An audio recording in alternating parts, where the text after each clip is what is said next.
बोलो।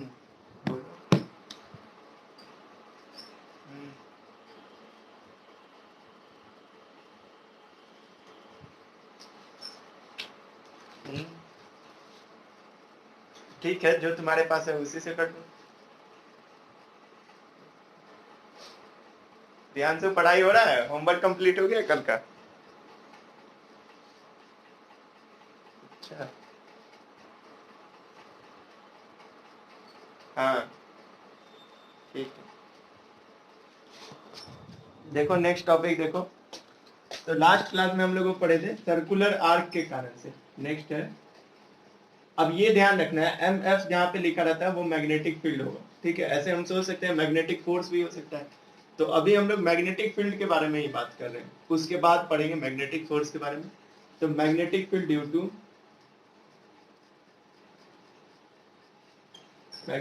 Due to circular loop at an axial point.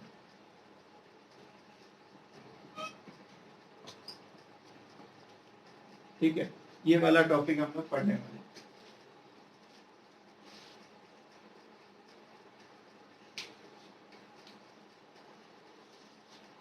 अब जैसे देखो इसका मतलब क्या होता है वो समझते हैं। पहला बात तो लिखा हुआ है यहाँ पे सर्कुलर लूप, मतलब जो लूप होगा हमारे पास वो सर्कुलर नेचर का होना चाहिए और उसके एक्सियल पॉइंट पे मैग्नेटिक फील्ड निकालना है। इस चीज का ध्यान रखना है। जैसे अगर हम एक्सियल पॉइंट का मतलब समझे तो सबसे पहले हम बनाते हैं यहाँ पे, जैसे मान लो ये एक्स एक्सिस है और ये वाला है वाई एक्सिस, ऐसा कुछ। क्योंकि इसमें सारा चीज 3D पे बेस्ड होता है। जैसे लूप होगा तो लूप एक प्लेनर फिगर होता है। जैसे देखो ये रेक्टेंगल है, तो रेक्टेंगल को हम कैसे बोल सकते हैं, अ रेक्टेंगुलर लूप। और वो कौन से एक्सिस में, एक्स वाई एक्सिस में। ठीक है, ऐसा देख सकते हैं। तो वैसे यहाँ पे सर्कुलर लूप है और वो लूप कुछ ऐसे है, मेरे सामने दिखेगा ऐसा कुछ सर्कुलर। अगर उसको हम कॉपी पे बनाना चाहें या बोर्ड पे बनाना चाहें तो कुछ ऐसा होगा। ठीक है, और इसका जो सेंटर वाला पार्ट है वो ओरिजिन हम मानेंगे। ये कुछ ऐसा। तो इस चीज को हम ध्यान रखेंगे कि जो हम सर्कुलर लूप बनाते हैं उसको इस ढंग से बनाएं कि उसका सेंटर यहाँ पे कुछ हो और ये लूप कुछ ऐसा होगा, मेरे सामने से ऐसा है। ठीक है, और इसमें करंट का कुछ डायरेक्शन मान सकते हैं।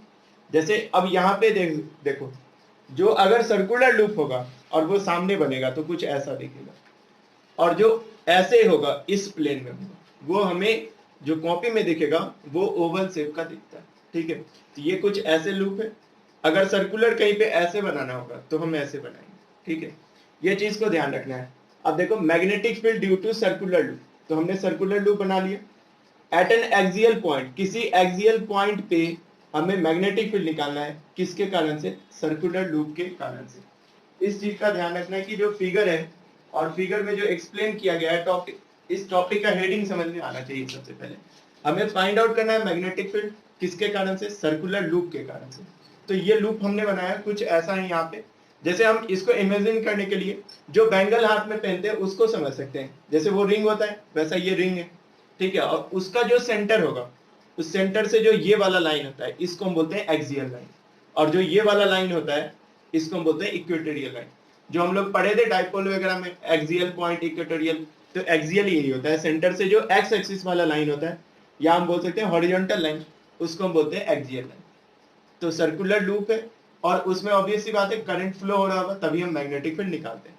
तो करंट का डायरेक्शन हम पे एज्यूम करने का है, या तो हम क्लॉकवाइज ले सकते हैं या फिर एंटी क्लॉकवाइज ले सकते हैं। दो ही पॉसिबिलिटी यहाँ पे।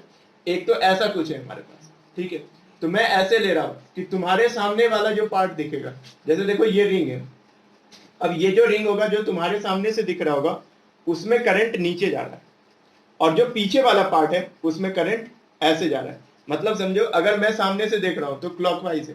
ठीक है, इस चीज को ध्यान रखना है कि ये तुम्हारे सामने वाला पार्ट है, ये फ्रंट फेस है। ठीक है, थोड़ा सा लिख दे रहा हूं यहाँ पे, फ्रंट फेस और ये बैक फेस। इस चीज का ध्यान रखेंगे कि ये वाला तो फ्रंट फेस है जिसमें करंट ऐसे जा रहा है, ठीक, और जो बैक फेस होगा उसमें करंट ऊपर की तरफ जा रहा है। तो ये चीज का ध्यान रखना है। अब देखो इसमें क्या क्या दिया गया है। इस कॉइल का कुछ ना कुछ रेडियस होगा, उस रेडियस को आर दिया गया है यहाँ पे, और यहां से जो यहाँ पे मान लेते हैं पॉइंट पी, ये तो एक्स एक्सिस वाई एक्सिस ऐसा बनाया था, ये सेंटर है और ये जो पॉइंट पी है ये एक्स डिस्टेंस पे है, स्मॉल एक्स लिखा है। तो हमें क्या क्या समझना है, सेंटर से जो सर्कल का डिस्टेंस है या सर्कुलर लूप का वो कितना है, आर है, और सेंटर से जो पॉइंट पी है वो एक्स डिस्टेंस पे है, ठीक है। और हमें इसी पी पॉइंट पे मैग्नेटिक फील्ड निकालना है। जैसे देखो magnetic field due to circular loop, तो लूप में करंट फ्लो हो रहा है और उसके कारण से एक्सियल पॉइंट मतलब सेंटर से जो ये लाइन जाता है इसको एक्सियल बोलते हैं। एक्सियल पे कोई पॉइंट है जिस पॉइंट का नाम बोल रहे हैं पी, और इस पी पॉइंट पे हमें मैग्नेटिक फील्ड निकालना है, इस पूरे लूप के कारण से निकालना है। तो हम लूप के कारण से निकालेंगे। तो इसमें कुछ समझने का बात है, देखो ये वाला एंगल तो 90 डिग्री होगा, ये आर है और ये एक्स है। मान लेते हैं एक पॉइंट है हमारे पास यहाँ पे और एक पॉइंट हमारे पास यहाँ पे, जो रिंग होगा उसका एक ऊपर वाला पॉइंट देखेंगे और एक सीधा उसके नीचे वाला पॉइंट देखेंगे। इस दोनों पॉइंट को हम बोल सकते हैं डायमेट्रिकली अपोजिट। जैसे डायमेट्रिकली अपोजिट समझो, ये दो पॉइंट है एक सर्कल पे, तो ये आपस में कैसे है, डायमेट्रिकली अपोजिट, ठीक है। मतलब इन दोनों पॉइंट को अगर हम मिलाएंगे तो डायमीटर ऐसा बनेगा, इसी को हम बोलते हैं डायमेट्रिकली अपोजिट। जो बुक वगैरह रीडिंग करते होंगे उनको दिखता होगा बुक में ये सब लाइन लिखा रहता है। तो हम यहाँ पे लिखेंगे we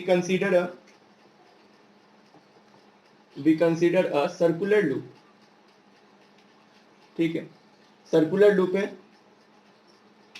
we consider a circular loop carrying current I,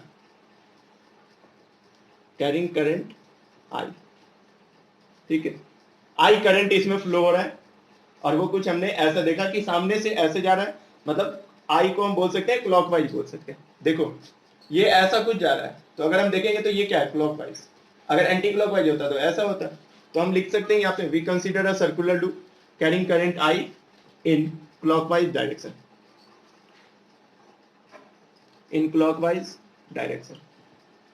ठीक है। And we have to find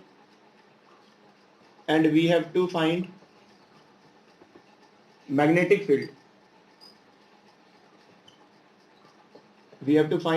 field, at point P।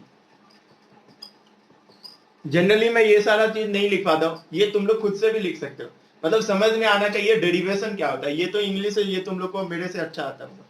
We consider a circular loop, ये सर्कुलर लूप है जिसमें करंट आई फ्लो हो रहा है इन क्लॉकवाइज डायरेक्शन, ठीक है। वो क्लॉकवाइज एंटी क्लॉकवाइज हमारे मन पे कुछ भी लेना। And we have to find magnetic field, किस पॉइंट पे, पी पॉइंट पे मैग्नेटिक फील्ड निकालना। तो ये वाला रिटन स्टेटमेंट होता है इसका। अब समझना बहुत इंपॉर्टेंट है, जो हम अभी चैप्टर पढ़ रहे हैं या टॉपिक पढ़ रहे हैं, मैग्नेटिक फील्ड तो पढ़ रहे हैं, लेकिन किसके कारण से पढ़ रहे हैं ये भी ध्यान रखना है। मैग्नेटिक फील्ड जो हम लोग डिराइव किए थे फर्स्ट क्लास में बायोट-सैवर्ट लॉ के कारण से, एक तो स्ट्रेट करंट कैरिंग कंडक्टर में किए थे, जो लास्ट क्लास हुआ था उसमें सर्कुलर आर्क या सर्कल के लिए किए थे, ठीक है। अभी हम लोग क्या कर रहे हैं, सर्कुलर लूप के कारण से। तो we are always using Biot Savart law का यूज करके हम मैग्नेटिक फील्ड निकाल रहे हैं। तो ये भी एक तरह से थर्ड मैग्नेट एप्लीकेशन है, किसका है, हमारा बायोट-सैवर्ट लॉ का। ये चीज हम ध्यान रख सकते हैं कि जो हम पढ़ रहे हैं अभी वो बायोट-सैवर्ट लॉ का एप्लीकेशन है, ठीक है। ये ध्यान रखना है कि ये सारा चीज बायोट-सैवर्ट लॉ का एप्लीकेशन है और इससे रिलेटेड हमें डेरिवेशन करना है। तो यहाँ पे अगर हम देखें तो हमें एक पॉइंट ये कंसीडर करेंगे और दूसरा पॉइंट ये। तो सबसे पहले बायोट-सैवर्ट लॉ फिर से मैं एक बार एक्सप्लेन कर दे रहा हूँ थोड़ा सा। जैसे ये होता था करंट कैरिंग कंडक्टर आई, हम यहाँ पे पॉइंट पी पे निकालते थे। तो पॉइंट पी पे कैसे निकालते थे, एक छोटा सा एलिमेंट कंसीडर करते थे डीएल, ठीक है, और डीएल एलिमेंट कंसीडर करके उस डीएल को हम पॉइंट पी से मिलाते थे जहां पे हमें मैग्नेटिक फील्ड निकालना होता था।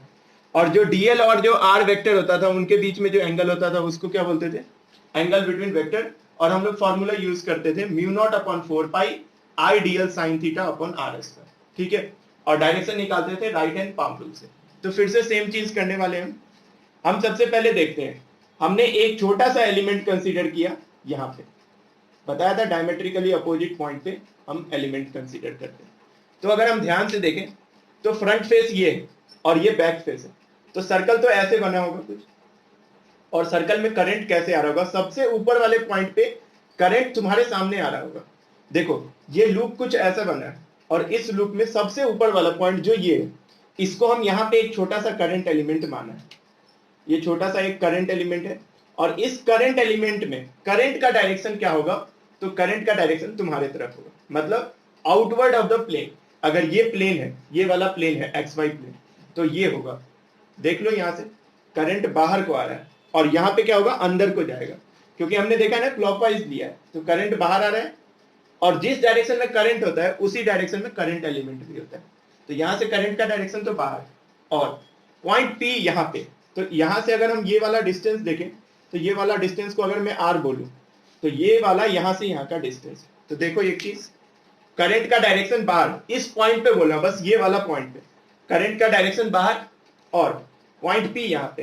तो ये जो आर वाला लाइन है और ये जो मेरा मार्कर है, इनके बीच में 90 डिग्री एंगल बन रहा है कि नहीं, देखो ये जो एंगल बन रहा है वो कितना है, 90 डिग्री है। तो ये चीज ध्यान रखना है कि जो करंट एलिमेंट है और जो हमारा पोजीशन वेक्टर है, this is current element and this is position, इनके बीच में एंगल कितना बन रहा है, 90 डिग्री बन रहा है। तो जो हम फॉर्मूला लिखते हैं μ0/4π/IDL साइन 90 डिग्री लिखेंगे, क्योंकि करंट एलिमेंट और पोजीशन वेक्टर के बीच में एंगल 90 डिग्री बन रहा था। कहां पे, सबसे ऊपर वाले पॉइंट पे जिसमें करंट बाहर आ रहा था। अब हम क्या करते हैं, सबसे नीचे वाले पॉइंट को देखते हैं।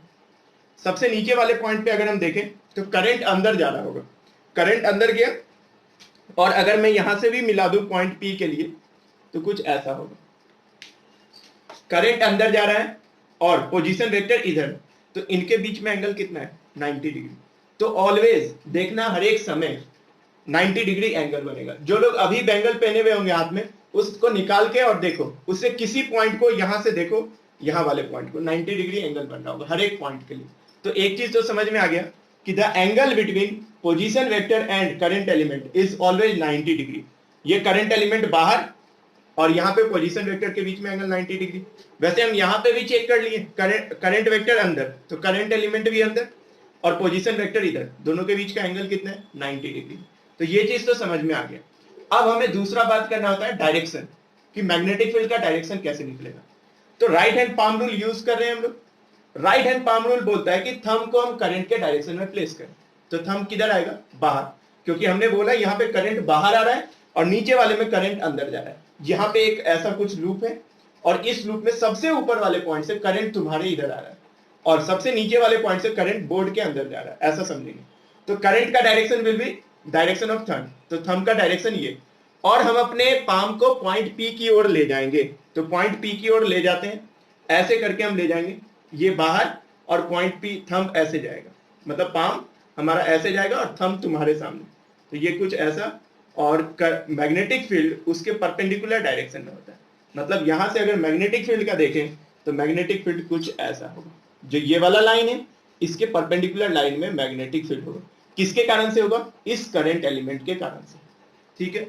यहाँ पे ऐसे भी सोच सकते हैं हम, यहाँ पे जो करंट का डायरेक्शन है वो इनवर्ड है, तो क्रॉस साइन दे सकते हैं। अब देखो यहाँ पर के लिए ये वाला लाइन अंदर जाएगा, यहाँ पे करंट अंदर है तो ये वाला लाइन अंदर गया, और अपने पाम को हम किधर ले जाएंगे, जहां पे पॉइंट पी है, तो ये तो अंदर जाएगा, और जो देखो यहां से ये वाला लाइन ऐसा कुछ है, तो थंब तो अंदर जाएगा और ये वाला लाइन ऐसा कुछ, तो perpendicular to the palm will be the direction of magnetic field. तो यहाँ पे अगर परपेंडिकुलर बनाना होगा तो मुझे पोजीशन वेक्टर से परपेंडिकुलर लाइन बनाना। तो सबसे पहले तो ये बताओ, ये वाला बात समझ में आ गया सभी को या फिर से रिपीट करना है?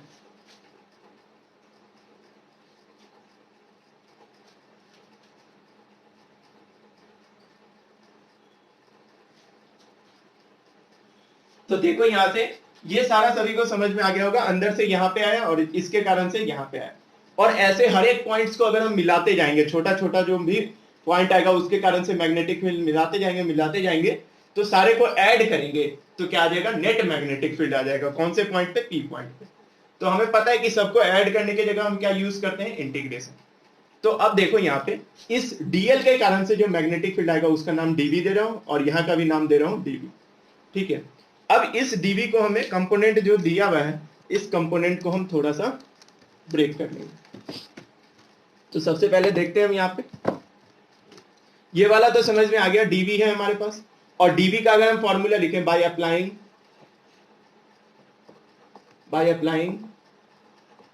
बायोट-सैवर्ट लॉ, अगर हम बायोट-सैवर्ट लॉ लगाएं यहाँ पे, तो बायोट-सैवर्ट लॉ बोलता है डीवी इक्वल्स टू होता है mu naught upon 4 pi I dl sin theta upon r square, where r is the distance from the current element to point P. तो इस r का डिस्टेंस हम चाहे तो निकाल सकते हैं। कितना आएगा? r का आएगा, देखो ये ट्रायंगल देख लो, ये कैपिटल R, ये x, ये क्या आएगा? Root under are square plus x square. Right angle triangle बन रहा है। वैसे हम नीचे का भी देख सकते हैं, ये वाला x और ये रेडियस होगा, r और x का नेट कितना आएगा? Root under are square plus x square. मतलब ये जो r दिख रहा है उसके बारे में भी इंफॉर्मेशन है, क्योंकि क्वेश्चन में हम जितना कम वेरिएबल रहेगा, वेरिएबल मतलब जो क्वांटिटी चेंज हो रहे होंगे, उतना ज्यादा फायदा होगा। देखो अगर सर्कुलर लूप है तो रेडियस उसका क्या होगा? कांस्टेंट होगा। जब हमने लूप लिया तो रेडियस कांस्टेंट हो गया। अब ओरिजिन से या सेंटर से जो पॉइंट P है ये चेंज हो सकता है, एक्सियल है मतलब चेंज होते रहेगा, जहां पे क्वेश्चन में पूछेगा वहां निकालेंगे। तो दिस x इज वेरिएबल, और ये अगर वेरिएबल है तो ये वाला भी वेरिएबल हो जाता है। तो हम इस r को चेंज करते हैं x के टर्म में, ताकि हमारे पास एक ही वेरिएबल है। और अगर हम ध्यान से देखें तो ये जो एंगल बनता है किनके बीच में, जो करंट एलिमेंट बाहर और ये वाला जो पोजीशन वेक्टर है वो कितना होगा? Always theta equals to 90 degree. Since dl vector perpendicular to r vector, theta 90 degree होगा, क्योंकि करंट एलिमेंट और पोजीशन वेक्टर ऑलवेज 90 डिग्री होगा। तो we can write dv as mu naught upon 4 pi I dl sin 90 degree 1 हो जाएगा r square, mu naught upon 4 pi I dl r square. ये तो अभी dv निकला है। देखो यहाँ पे dv ऐसे बहुत सारे होंगे, उनका नेट निकालना है। तो यहां से अभी इतना समझ में आया, sin 90 डिग्री 1 होगा, और dv हो जाएगा mu naught upon 4 pi I dl upon r square होने वाला है। अब देखो जरा, अगर हम यहाँ पे कुछ ऐसा देखें और ये वाला एंगल को मैं बोल रहा हूँ थीटा, ठीक है, अगर ये एंगल थीटा है तो देखो ये 90 डिग्री होता है, यहाँ से यहाँ के बीच का एंगल 90 डिग्री होता है, तो ये वाला 90 माइनस थीटा होता है। और फिर पता है ये वाला भी 90 डिग्री है, तो ये थीटा, तो ये वाला एंगल कितना होगा? थीटा डिग्री, थीटा होगा। थीटा तो हम यूज कर चुके हैं, तो इसको मैं लिख रहा हूँ फाई यहाँ पे, ठीक है, तो इसको भी क्या लिखेंगे? फाई। सिमिलरली नीचे वाला भी फाई होगा, और ये फाई है तो ये वाला भी क्या होगा? फाई होगा। ये तुम समझ सकते हो कि ये वाला लाइन और ये वाला लाइन 90 डिग्री पे है। अगर ये वाला एंगल फाई है और हमें ये भी पता है कि ये दोनों लाइन भी 90 डिग्री पे है, तो ये फाई होगा तो ये भी फाई होगा, और ये वाला फाई है तो ये भी फाई होगा। अब इसका अगर हम कंपोनेंट ब्रेक करना चाहें तो कंपोनेंट कैसे ब्रेक होगा? इसका देखो dv और इसके साथ फाई एंगल, तो this will be dv cos phi, और ये होगा dv sin फाई। अगर हम देखें नीचे तो क्या होगा? dv cos फाई, और यहां से आएगा इसके लिए dv sin फाई। और ये जो dv sin फाई मैं यहां पे लिख रहा हूं, ये दोनों का डायरेक्शन ऑलवेज ऐसा है। और इसी तरीके से हर एक करंट एलिमेंट के कारण से जो y कंपोनेंट होगा उसका, वो dv cos फाई ऊपर और dv cos फाई नीचे। देखो ये दोनों आपस में कैंसल आउट हो जाएगा, और जो नेट आएगा वो ऑलवेज एक्सियल पॉइंट के डायरेक्शन में, और कितना होगा? dv sin फाई सारे के कारण से ऐड करते जाएंगे और हमारा आंसर निकलते जाएगा। तो ये ध्यान रखना है, इनको साथ में नहीं मिलाना। तो dv हमने निकाला था, dv कितना निकाला था हमने? तो सारा जो आएगा वो क्या होने वाला है? dv sin फाई का एडिशन। तो हम यहां पे लिख सकते हैं net magnetic field at point P is equals to integration dv sin phi. ये जो मैग्नेटिक फील्ड dv निकल रहा था वो dv तो हमने निकाल लिया। अब हमने ये देखा सिमेट्री से कि जो y एक्सिस का dv cos फाई ऊपर है उतना ही dv cos फाई नीचे है, तो ये दोनों आपस में कैंसिल आउट होंगे। ऐसे जितने भी पॉइंट्स लेंगे उनका जो डायमेट्रिकली अपोजिट पॉइंट होगा उनके कारण से जो y एक्सिस कंपोनेंट होगा वो कटते जाएगा, बचेगा क्या? सिर्फ x एक्सिस कंपोनेंट, और वो x एक्सिस का एडिशन होगा। मतलब हमें dv sin फाई का इंटीग्रेशन करना होगा, और वो इंटीग्रेशन हम करेंगे। अब देखते हैं इसमें dv का वैल्यू कितना आया था हमारे पास? Mu naught upon 4 pi I dl upon R square, और साइन फाई का वैल्यू अगर मैं इससे लिखूं, साइन फाई कितना है? देखो साइन फाई यहाँ पे दिस ट्रायंगल, इसमें sine phi perpendicular upon hypotenuse, मतलब capital R upon root under are square plus x square. इसका वैल्यू हम यहाँ लिखेंगे, और यहाँ पे लिखेंगे तो कैपिटल R अपॉन में root under are square plus x square.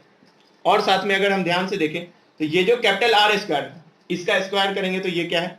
Are square plus x square. इन सभी का भी इंटीग्रेशन वगैरह करना है। तो अगर हम कांस्टेंट टर्म का बात करें, म्यू नॉट अपॉन 4 पाई कांस्टेंट है, आई वाला टर्म भी कांस्टेंट है, capital are is always constant. ये जो डीएल है, इस डीएल का इंटीग्रेशन होगा, ठीक है, इस डीएल का इंटीग्रेशन होगा, और ये आर स्क्वायर और एक्स स्क्वायर का पावर 3/2 हो जाएगा। देखो यहाँ पे 1 है और यहाँ पे 1/2, तो इसको नोट करो सभी कोई।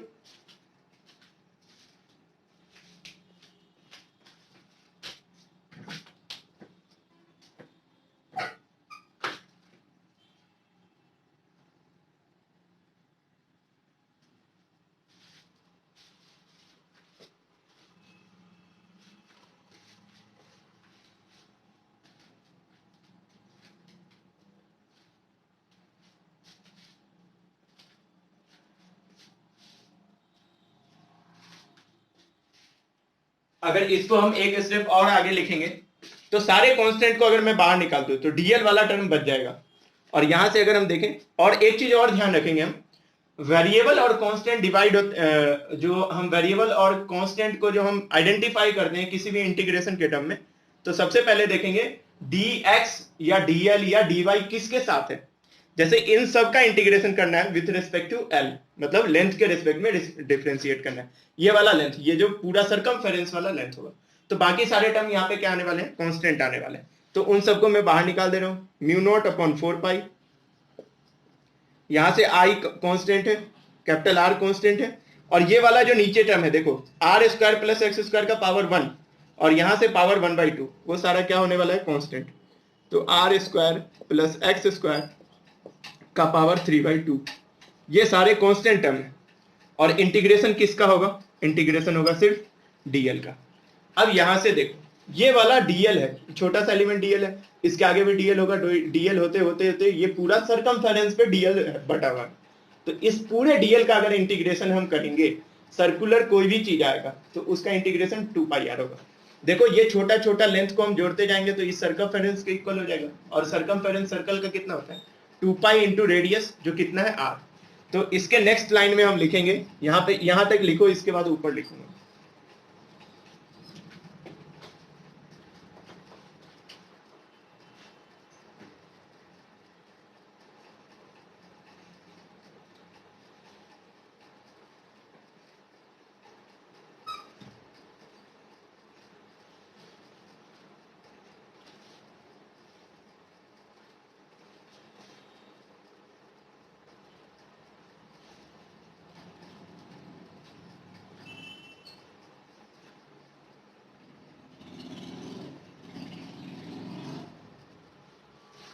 अब देखो यहाँ पे इसका इंटीग्रेशन करेंगे डीएल का, तो क्या होगा, 2πr आएगा। तो हम यहाँ पे देखते हैं, ये वाला जो हम इंटीग्रेट करके लिखेंगे वो आएगा, नेट मैग्नेटिक फील्ड को बी नेट लिख रहा हूं तो बी आ जाएगा, बी इक्वल्स टू, ये सारा कांस्टेंट है, mu naught I r upon 4 pi r square plus x square का पावर 3/2, और साथ में डीएल का इंटीग्रेशन क्या आ गया, 2πr। ये 2π से 2π ये कट जाएगा, 2 आ जाएगा। तो b का जो फॉर्मूला आया वो आया mu naught I are square upon 2 are square plus x square का पावर 3/2। ये वाला फॉर्मूला हम याद रख सकते हैं, ठीक है।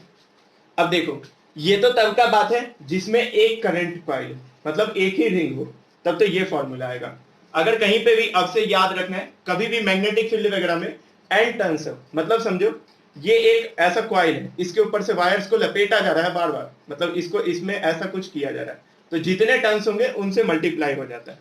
तो फॉर एन टर्न्स लिख रहा हूं, फॉर एन टर्न्स, अगर वहां पे एन टर्न्स होंगे, टर्न्स कहने का मतलब किसी भी एक्सिस पे हम वायर के कॉइल को पूरे में कंप्लीट ऐसा कुछ अरेंज कर रहे होंगे, तो उसके कारण से फॉर एन टर्न्स क्या होगा, B equals to mu naught, N से मल्टीप्लाई हो जाएगा, mu naught N I are square upon 2 are square plus x square का power 3/2, where N number of turns होता है, आई करंट होता है, आर रेडियस ऑफ लूप होगा, x यहाँ पे सेंटर ओरिजिन पॉइंट से यहाँ का distance, axial distance of point P from centre of the coil. तो ये मैग्नेटिक फील्ड का हम फॉर्मूला याद रखेंगे, ये दोनों फॉर्मूला। किसी को कहीं पे कोई दिक्कत हो तो पूछ लो।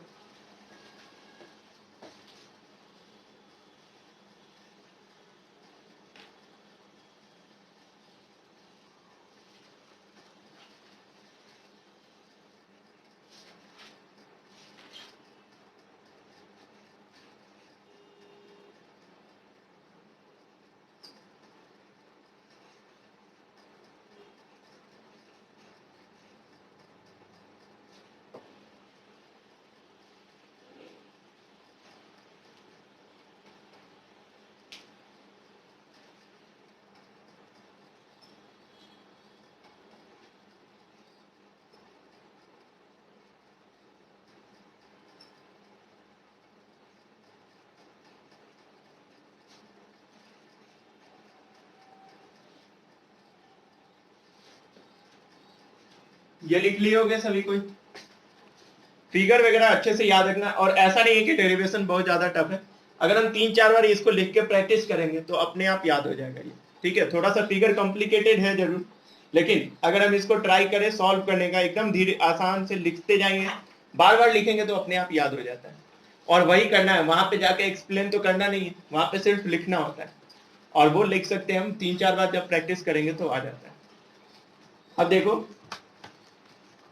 जैसे इससे रिलेटेड क्वेश्चन कराता हूं, जो हमारा सर्कुलर कॉइल के कारण से होता है उसमें 3 फॉर्मूला याद रखना होता है। एक तो आर्क के कारण से याद रखते हैं, जो सर्कुलर आर्क होता है उसके कारण से सेंटर पे जो हमारा मैग्नेटिक फील्ड निकलता है, जो लास्ट क्लास में बताया था।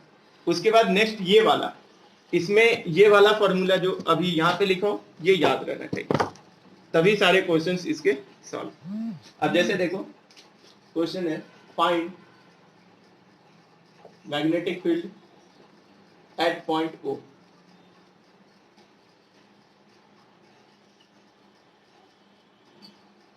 ये सेमी सर्कल है और ये 2 वायर, इसमें करंट आई गया, इसमें भी आई और यहां से निकला। ठीक है, O पॉइंट पे हमें बताना है, जबकि ये वाला जो डिस्टेंस है वो A। दूसरा क्वेश्चन है,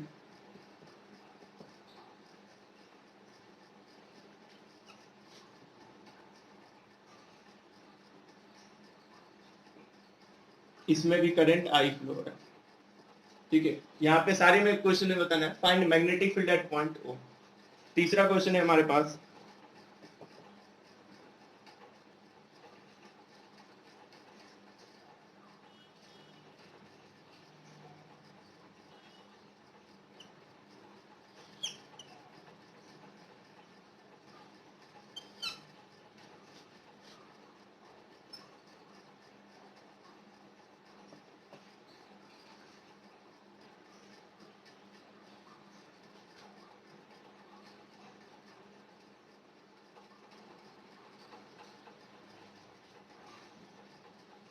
अब ये वाले में एक ये वाला फिगर अभी मत बनाना,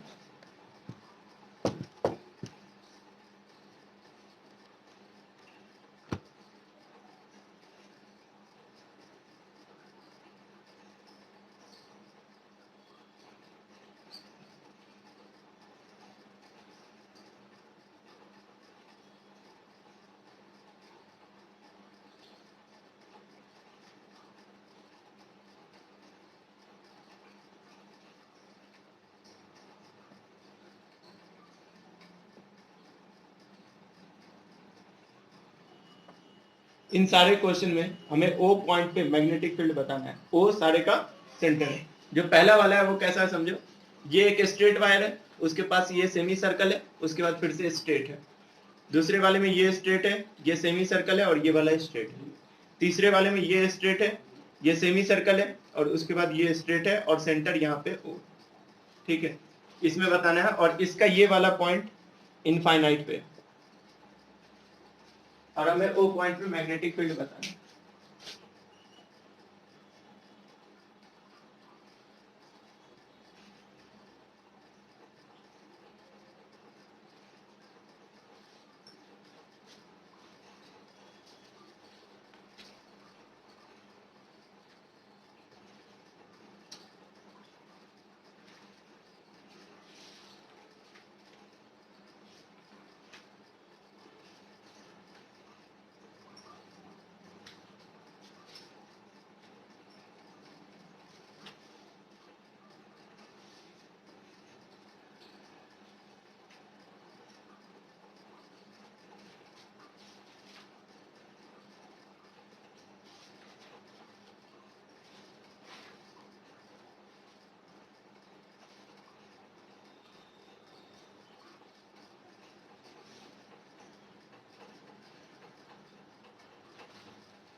अब देखो ऐसे क्वेश्चन को कैसे सॉल्व करेंगे, ये दोनों पार्ट तो इजी है, ये दोनों एनसीईआरटी का ही क्वेश्चन है, पहला दूसरा, और ये वाला पार्ट एनसीईआरटी का नहीं है।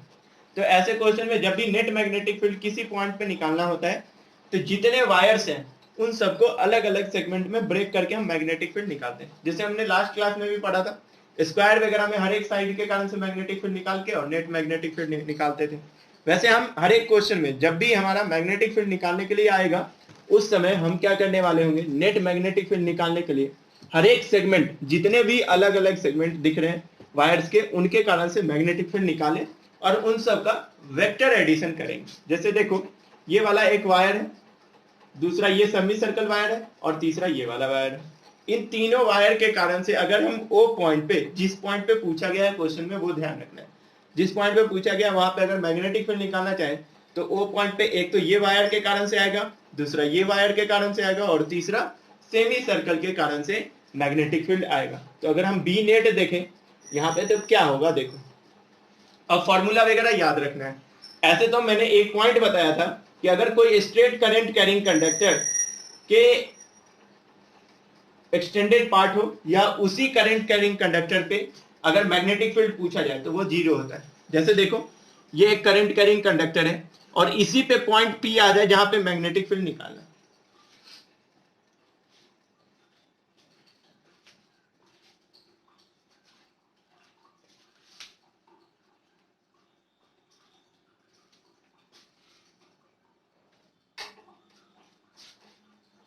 तो देखें यहाँ पे जैसे ये स्ट्रेट करंट कैरिंग कंडक्टर है और पॉइंट पी इसी पे आ जाए तो उसके कारण से जो मैग्नेटिक फील्ड होता है वो ऑलवेज जीरो होता है। क्या बोल रहा हूं मैं, करंट कैरिंग कंडक्टर पे पॉइंट आ जाए या उसको आगे हम बढ़ाएं या पीछे बढ़ाएं, अगर उसी पे करंट कैरिंग कंडक्टर पे ही पॉइंट हो तो नेट मैग्नेटिक फील्ड उस वायर के कारण से जीरो होता है। और एक्सप्लेनेशन भी दिया था, ऐसे हम याद रखेंगे। जैसे ये वायर है और इसी को आगे बढ़ाने पे ओ पॉइंट मिल रहा है तो इस वाले वायर के कारण से जो मैग्नेटिक फील्ड आएगा वो कितना आएगा, जीरो आएगा। पहले वाले के कारण से क्या आ गया, जीरो। अब दूसरा वाला, अब जिसका मैग्नीट्यूड जीरो आता है उसका वो देखने का जरूरत नहीं है, डायरेक्शन देखने का जरूरत नहीं, क्योंकि मैग्नीट्यूड जीरो तो डायरेक्शन हम देखेंगे नहीं वहां पे, हम उसका डायरेक्शन देखेंगे जिसका मैग्नीट्यूड नॉन जीरो है, कुछ न कुछ आए। तो यहाँ पे देखें करंट का डायरेक्शन कैसे है, ऐसा कुछ, तो मैग्नेटिक फील्ड इनवर्ट होगा कि नहीं। हम ये यूज कर सकते हैं राइट हैंड थंब रूल जब करंट और मैग्नेटिक फील्ड का ही डायरेक्शन निकालना और सर्कुलर आर्क हो, लूप हो, उसमें तो ये वैलिड है। ये वाला ऐसे कुछ करंट का डायरेक्शन तो magnetic field will be invert और इनवर्ट मैग्नेटिक फील्ड आएगा, ठीक है, इनवर्ट आएगा। अगर हम मैग्नेटिक फील्ड का मैग्नीट्यूड का बात करें तो क्या होता है formula, mu naught I alpha upon 4 pi r. क्या होता है, mu naught I alpha upon 4 pi r, where alpha is the angle subtended by semi circle या आर्क जो भी होगा उसका एंगल जितना होगा। तो आर्क जो वाला पार्ट है, आर्क के हर एक एंड पॉइंट से हम और सेंटर को मिला दें तो जो थीटा होगा वो थीटा कितना होगा, 180 डिग्री, या फिर अल्फा जो होगा वो क्या होगा, 180 डिग्री होगा। तो हम यहाँ पे अल्फा को रेडियन के टर्म में पुट करते हैं तो 180 डिग्री का मतलब होता है पाई, तो वो यूज कर रहे होंगे। दूसरा पॉइंट देखें, ये तो हो गया इसके कारण से, और मैग्नेटिक फील्ड का डायरेक्शन क्या होगा, इनवर्ड होगा, तो इनवर्ड को हम क्रॉस से डिनोट करते हैं।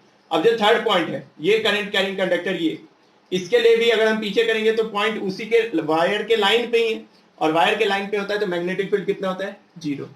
तो बी नेट क्या आएगा यहाँ पे, mu naught I upon 4 pi r, और अल्फा का वैल्यू कितना होगा, 180 डिग्री को रेडियन में कन्वर्ट कर लेते हैं पाई, तो ये पाई से ये पाई कटेगा और इनवर्ट डायरेक्शन होगा तो आंसर क्या आ जाएगा, mu naught I upon 4 r. पहले वाले का आंसर आ जाएगा mu naught I upon 4 are.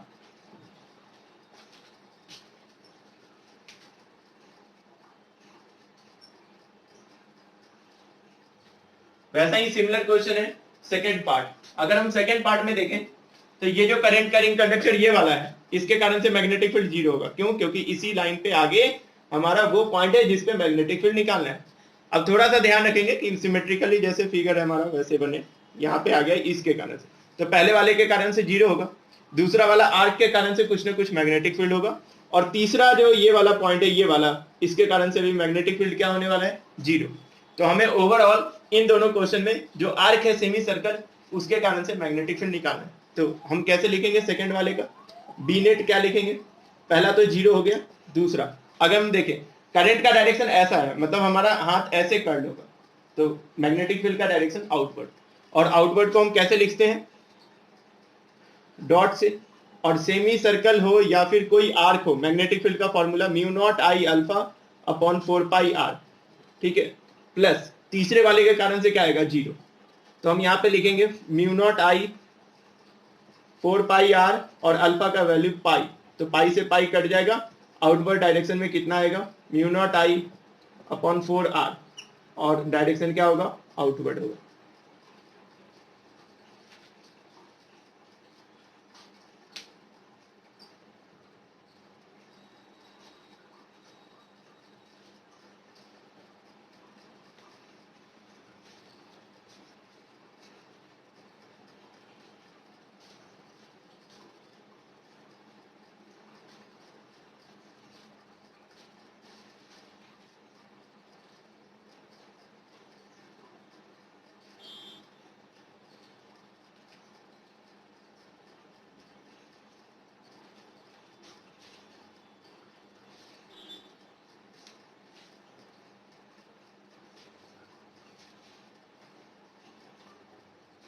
अब देखो जो नेक्स्ट वाला पार्ट है ये थोड़ा सा इंपॉर्टेंट क्वेश्चन है, इसको ध्यान से सॉल्व करना है, ठीक है। तो हमें सेगमेंट अगर आइडेंटिफाई करें तो देखो क्या क्या क्वेश्चन में दिया गया है। सबसे पहले अगर हम क्वेश्चन का बात करें, ये एक सेमी सर्कल दिख रहा है, यहाँ से यहाँ तक सेमी सर्कल है, और वहां पे अच्छे से बताया रहेगा, जैसे ही यहाँ पे तो मैं सिर्फ फिगर बता रहा हूँ, वहां पे अच्छे से लिखा रहता है कि ये वाला सेगमेंट सेमी सर्कल है, ये वाला सेमी इनफाइनाइट है, ठीक है। सेमी इनफाइनाइट कहने का मतलब एक एंड तो हमें पता हो, दूसरा एंड हमारा इनफाइनाइट की तरफ जा रहा है, तो देखो नीचे इसका डॉट डॉट रेंज मतलब नीचे इनफाइनाइट जा रहा है, और ये वाला भी जो स्ट्रेट वायर है इसका नीचे वाला एंड कहाँ पे जा रहा है इनफाइनाइट पे जा रहा है, और जो लास्ट वाला एंड है वो जो पॉइंट ओ है उससे यहीं पे मिल रहा है, ठीक है। तो 3 सेगमेंट है, एक तो ये, दूसरा ये और तीसरा ये वाला, इन तीनों के कारण से, और सब में करंट आई फ्लो हो रहा है, इन तीनों के कारण से हम मैग्नेटिक फील्ड निकाल के तीनों का वेक्टर एडिशन करेंगे तो हमारा आंसर आ जाएगा, ठीक है। ये ध्यान रखना है, ये वाला ऐसा कुछ, ये स्ट्रेट वायर और ये वाला भी स्ट्रेट वायर, तीनों के कारण से हम नेट मैग्नेटिक फील्ड निकालने वाले। तो पहले तो हम क्या करते हैं यहाँ पे कि हम पहले स्ट्रेट करंट कैरिंग कंडक्टर के कारण से मैग्नेटिक फील्ड निकाल लेते हैं।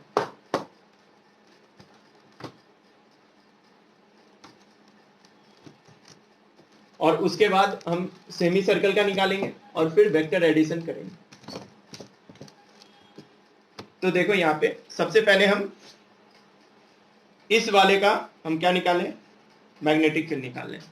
तो अगर हम ध्यान से देखें तो ओ पॉइंट यहाँ पे है और कुछ वायर ऐसा कुछ है जिसका ये वाला पॉइंट तो इनफाइनाइट पे, ठीक है, और परपेंडिकुलर डिस्टेंस भी यही हो गया, और ये दिया गया है ए, ठीक है। और ये इस वायर के कारण से जिसमें करंट आई फ्लो हो रहा है हमें मैग्नेटिक फील्ड निकालना है। तो पहले हम देखते हैं डायरेक्शन क्या होगा इसके कारण से, करंट ऊपर जा रहा है और पॉइंट ओ यहाँ पे, and perpendicular to point O क्या होता है मैग्नेटिक फील्ड का डायरेक्शन। तो for this wire magnetic field will be inward. अब कई लोगों को कंफ्यूजन होगा, कभी सर ऐसे ले रहे हैं, कभी ऐसे और कभी ऐसा कुछ, राइट हैंड पाम। तो याद रखना है स्ट्रेट करंट कैरिंग कंडक्टर होगा तो हम उसमें right hand palm rule use करते हैं, जिसमें ये होता है थंब, ये पाम होता है और इसके परपेंडिकुलर डायरेक्शन में मैग्नेटिक फील्ड होता है। और जो सेमी सर्कल होगा या सर्कुलर आर्क होगा उसमें सीधा हम right hand thumb rule use करते हैं, जिसमें एक मैग्नेटिक फील्ड होता है और एक करंट का डायरेक्शन होता है, एंड वाइस वर्सा। अपोजिट भी हम बात कर सकते हैं, अगर ये करंट है तो ये मैग्नेटिक फील्ड और ये करंट है तो ये वाला मैग्नेटिक फील्ड होगा। तो देखो सेमी सर्कल में हम right hand thumb rule use करते हैं, और ये जो वाला पार्ट है इन दोनों में हम right hand palm rule use करते हैं। तो इस चीज का ध्यान रखना है, और इस चैप्टर से अधिक फार्मूला कोई भी चैप्टर में नहीं है, तो जैसे जैसे क्लास होता है उसके बाद फार्मूला याद करते रहना, ठीक है, नहीं तो बाद में तुम्हें ज्यादा दिक्कत होगा। इस चीज का ऑलवेज ध्यान रखना कि तुम्हें बोर्ड का पेपर देना है, तुम्हारे साथ कोई नहीं जाएगा, और हर एक चीज तुम्हें आना चाहिए। टीचर का रोल होता है पढ़ाना, वो तुम्हें समझ में आ जाए, बाद में रिवीजन भी करवा दूंगा, लेकिन वहां पे तुम्हें लिखना होगा। और अभी से मेहनत करोगे तो कम मेहनत पड़ेगा वहां पे, और अंत में करोगे तो हो तो जाता है सब कुछ, लेकिन उस समय बहुत ज्यादा मेहनत करना होगा, इसलिए अभी से प्रिपेयर्ड रहो सभी को। ये वाला थंब का डायरेक्शन है और ये वाला पॉइंट है जहां पे मैग्नेटिक फील्ड निकालना है। तो इस वाले वायर के कारण से मैग्नेटिक फील्ड किधर होगा इनवर्ड होगा। तो ये तो हमें समझ में आ गया कि मैग्नेटिक फील्ड इनवर्ड होने वाला है। अब हम जरा देखें इस वायर के कारण से, इस वायर का नाम दे रहा हूं B1, और B1 के कारण से मैग्नेटिक फील्ड लिखें तो ये कैसा है सेमी इनफाइनाइट। कैसा है ये सेमी इनफाइनाइट, मतलब एक लाइन इसका इनफाइनाइट पे जा रहा है। तो जो स्ट्रेट करंट कैरिंग कंडक्टर होते हैं उसके लिए अगर हम मैग्नेटिक फील्ड का फॉर्मूला देखें तो mu naught upon 4 pi I, mu naught I upon 4 pi r sine theta 1 plus sine theta 2 होता है। ठीक है, जहां पे थीटा 1 थीटा 2 एंगल होता है उस पॉइंट पे जहां से हमें निकालना है, जैसे ओ पॉइंट से नीचे देखने पे और ओ पॉइंट से ऊपर देखने पे, मतलब वायर्स के एंड पॉइंट को देखने के लिए होता है थीटा 1 और थीटा 2। तो ये तो फॉर्मूला में लिख दिया हूं। ये किसके लिए होता है?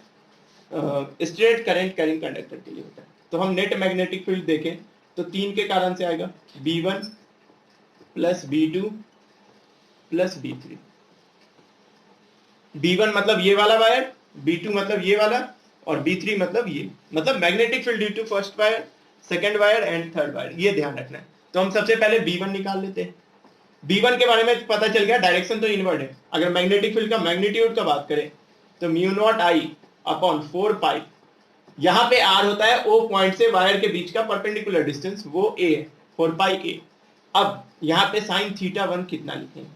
तो सबसे पहले O पॉइंट से हम ऊपर वाले एंड को देखेंगे, तो थीटा 1 कितना हो गया? 0 डिग्री हो गया। देखो यहां से, ऐसे मैंने डेरिवेशन में भी बताया था सेमी इनफाइनाइट के लिए क्या होता है फॉर्मूला। अगर O पॉइंट से हम यहां देखेंगे तो कितना एंगल बना रहा है ये? 0 डिग्री, साइन 0 हो गया। प्लस वहां पे देखें इसके कारण से क्या होगा, O पॉइंट से नीचे देखेंगे तो नीचे तो इनफाइनाइट तक जा रहा है, तो हमें दिखेगा ही नहीं, तो उसको मान लेते हैं 90 डिग्री, तो साइन 90 हो जाएगा। ठीक है, तो और डायरेक्शन क्या है? इनवर्ड है, इसके कारण से डायरेक्शन इनवर्ड। तो क्या आ गया ये? म्यू नॉट I, साइन 0 तो 0 होगा और साइन 90 1 होगा, तो mu naught I upon 4 pi A and direction will be inward. ये आ गया फर्स्ट वाले के कारण से। अब सेकंड हमारा सर्कल है, सेमी सर्कल है। सेमी सर्कल के लिए अगर हम देखें तो सबसे पहले डायरेक्शन का बात करते हैं। करंट का डायरेक्शन ऐसा कुछ है, तो मैग्नेटिक फील्ड इनवर्ड होगा। इनवर्ड होगा, पहले वाले का कारण से भी इनवर्ड था और दूसरे वाले के कारण से भी इनवर्ड होगा। अगर B2 का मैग्नीट्यूड का हम बात करें तो मैग्नीट्यूड कैसे निकलेगा? तो ये सर्कल या आर्क कैसा दिख रहा है, तो फॉर्मूला क्या होता है? Mu naught I upon 4 pi, R यहाँ पे रेडियस होता है और साथ में अल्फा होता है। तो अभी मैंने बताया था अल्फा 180 डिग्री होगा, मतलब पाई, और डायरेक्शन इनवर्ड। तो क्या आ जाएगा ये? Mu naught I upon 4 pi R, R की जगह क्या लिखेंगे? A, और यहाँ पे अल्फा कितना होगा? पाई, तो ये कट जाएगा, क्या आ जाएगा? Mu naught I upon 4A और इनवर्ड होगा। ठीक है, अब तीसरे वाले वायर के कारण से देखें, तीसरे वाले वायर के कारण से क्या होगा देखो। तो यहां से ये वायर नीचे जा रहा है और नीचे जाने के कारण से O पॉइंट इधर आया, तो मैग्नेटिक फील्ड इसके लिए भी क्या होगा? इनवर्ड होगा। ठीक है, मैग्नेटिक फील्ड इनवर्ड होगा तीसरे के कारण से। ठीक है, इनवर्ड आएगा। और देखो जैसा ये वायर है वैसा ये भी है, तो इसके कारण से भी वही आएगा, सेम, सारा कहानी सेम होगा, बस ये वाला वायर यहाँ पे आ जाएगा। तो एक एंगल 0 होगा और दूसरा एंगल 90 डिग्री होगा। तो same as it is B3 को मैं लिख दे रहा हूँ, और B3 आ जाएगा mu naught I upon 4 pi A। इसमें किसी को दिक्कत नहीं होना चाहिए, ये वाला भी सेमी इनफाइनाइट है, और यहाँ से अगर ये एंगल देखे तो 0 और ये वाला एंगल देखे नीचे का तो 90 डिग्री होगा। तो mu naught I upon 4 pi A आ गया, और डायरेक्शन इसके कारण से भी क्या आ रहा है? इनवर्ड। तो जो बी नेट लिखना होगा वो इन तीनों का एडिशन हो जाएगा, क्योंकि सारा डायरेक्शन इनवर्ड है तो सारा ऐड होगा, और नेट मैग्नेटिक फील्ड भी किधर आएगा? इनवर्ड आएगा। तो यहां तक लिखो पहले।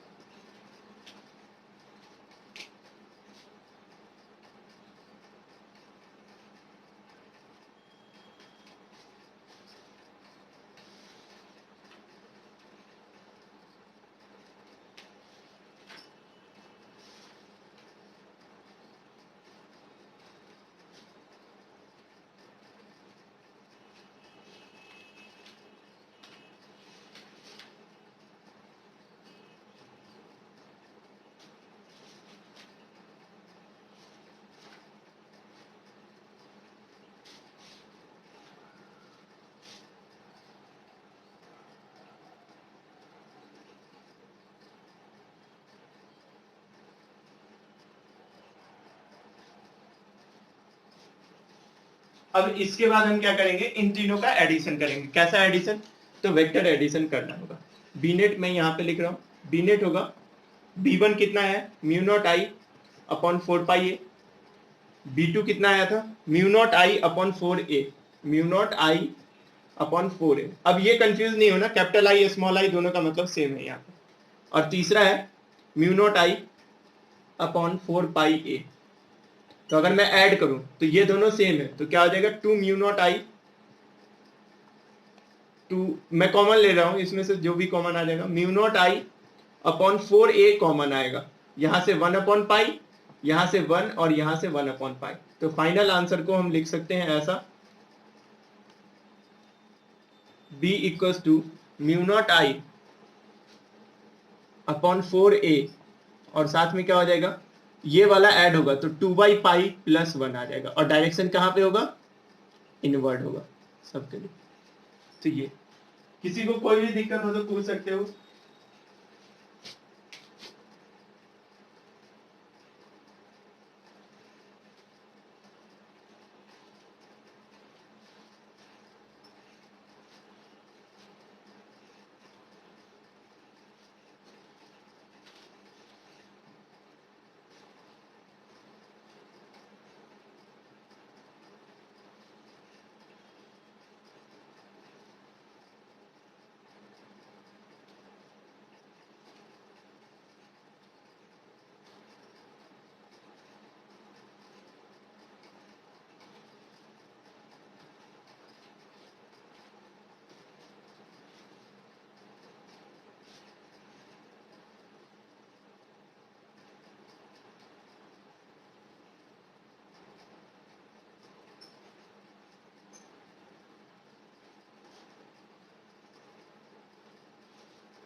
अब देखो इससे रिलेटेड और भी क्वेश्चन करते हैं।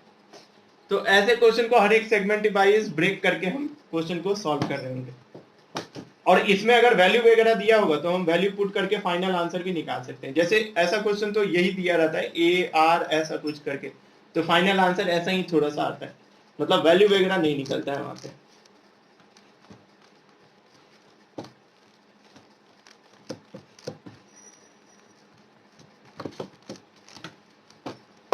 अब देखो नेक्स्ट क्वेश्चन है, find net magnetic field, find net magnetic field at center of circular loop having 50 turns, मतलब 50 टाइम्स वायर को लपेटा गया है किसी सर्कुलर लूप में। Find net magnetic field at centre of circular loop having 50 turns and I equals to 2 ampere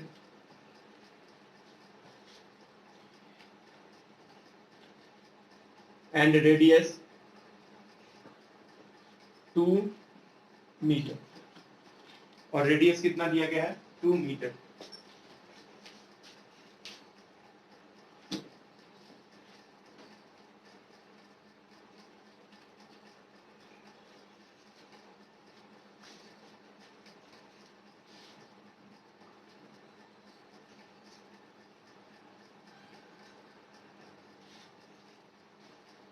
दूसरा question है इसमें, इस क्वेश्चन को अटेम्प्ट करो सभी लोग। सर्कुलर लूप के कारण से मैग्नेटिक फील्ड निकालना है, जिसका फॉर्मूला होता है B equals to mu naught I upon 4πr तो होता ही है, और साथ में अल्फा, अल्फा कितना हो जाएगा 2π, तो कितना आ जाएगा ये mu naught I upon 4πr, और अल्फा की जगह 2π रख देंगे तो ये कितना हो जाएगा 2। तो हमें कौन से फॉर्मूले से सॉल्व करना है, mu naught I upon 2r, सारा वैल्यू इसमें से पुट कर दो। अगर नंबर ऑफ टर्न्स रहेगा तो सारे जगह n से मल्टीप्लाई करते जाएंगे, ठीक है, n आ जाएगा यहाँ भी, n यहाँ भी आ जाएगा, n यहाँ भी आ जाएगा, म्यू नॉट एन आई अपॉन 2r। इस फॉर्मूले से सॉल्व करके आंसर बताओ।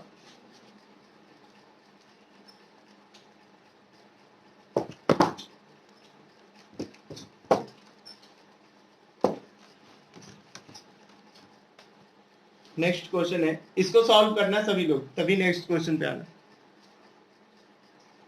The magnetic field at a distance r, the magnetic field at a distance r for a long wire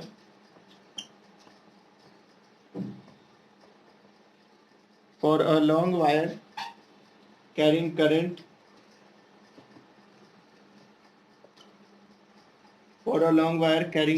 is current I is 0.4 Tesla. Tesla magnetic field का unit होता है। Find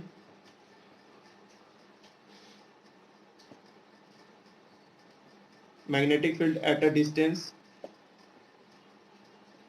2r। ठीक है, 2r distance में magnetic field निकाल के बताना है। पहले वाले का आंसर कितना आया बताओ?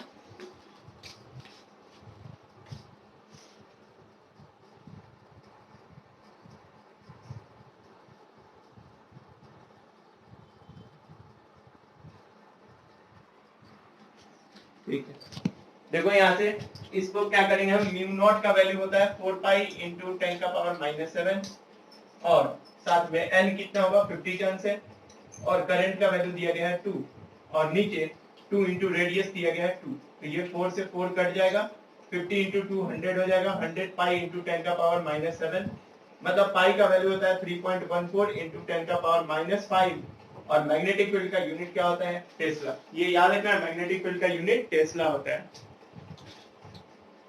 ये वाला क्वेश्चन थोड़ा अच्छा क्वेश्चन है, इस क्वेश्चन को सॉल्व कर।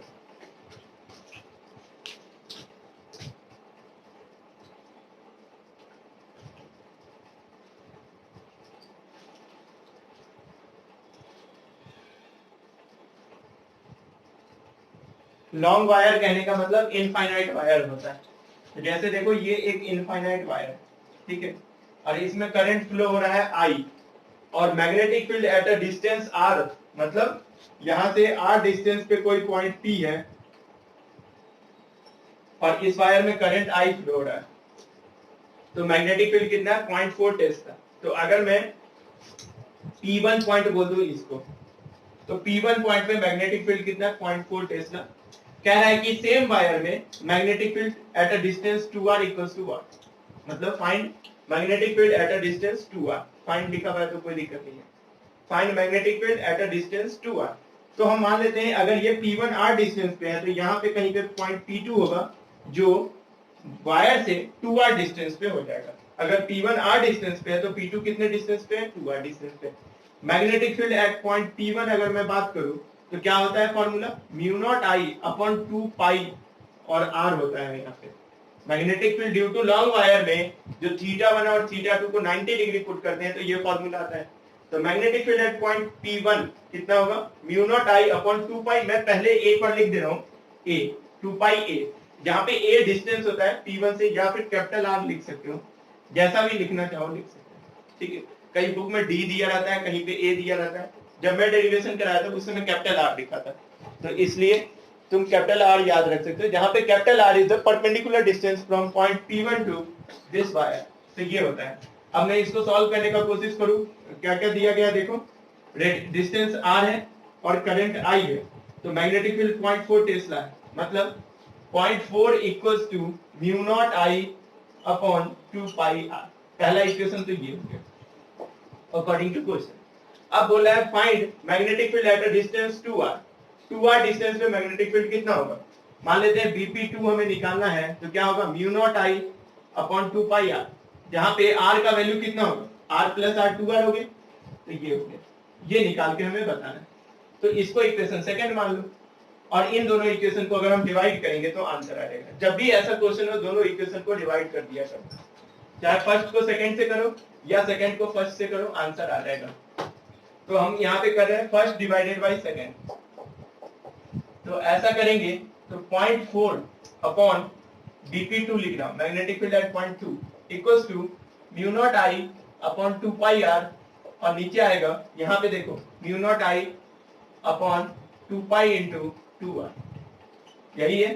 तो mu naught I upon 2 pi cut जाएगा और यहाँ से आ गया 0.45 Bp2 equals to 1 by r, और यहाँ पे 1/2r, ये वाला r से r कट जाएगा 1 और ये 1/2 जाएगा ऊपर 2 हो जाएगा ये, तो 0.4 अपॉन Bp2 इक्वल्स टू 2, तो Bp2 कितना हो जाएगा, यहाँ से इसको कट करेंगे तो 0.2 हो जाएगा। Bp2 कितना गया 0.2 और यूनिट कितना होगा टेस्ला।